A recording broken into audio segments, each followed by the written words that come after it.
திருக்குறள் சிறுகதைகள் அதிகாரம் கடவுள் வாழ்த்து. குறள் 1. அகர முதல எழுத்தெல்லாம் ஆதிபகவான் முதற்றே உலகு. திருவள்ளுவர். பொருள்: எப்படி எல்லா எழுத்துக்களுக்கும் தொடக்கம் ஆகிறதோ அதுபோல உலகிற்கு தொடக்கம் இறைவன். சிறுகதை. ஒரு கிராமத்தில் அருண் என்ற மாணவன் இருந்தான். அவன் மிகவும் புத்திசாலி. ஆனால் அவன் எதையும் தன்னுடைய முயற்சியில் தான் சாதித்தேன் என்று பெருமை பேசுவான். ஒரு நாள் ஆசிரியர் அவனிடம் கேட்டார், நீ பள்ளிக்கு வர என்னென்ன உதவி கிடைத்தது?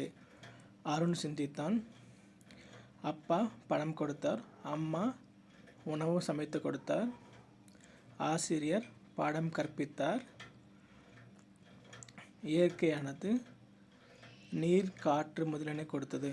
அவன் புரிந்து கொண்டான், நாம் தனியாக ஒன்றும் இல்லை, ஒரு தொடக்கம் ஒரு ஆதாரம் எல்லாவற்றிலும் இருக்கிறது. அந்நாளிலிருந்து அவன் நன்றி உணர்வுடன் வாழ ஆரம்பித்தான். இன்றைய வாழ்க்கை பாடம்: எதையும் தொடங்கும் முன் நன்றி உணர்வுடன் இரு. உன்னுடைய வெற்றிக்கு பின்னால் பலரின் ஆதரவு இருக்கிறது. Be grateful, grow powerful.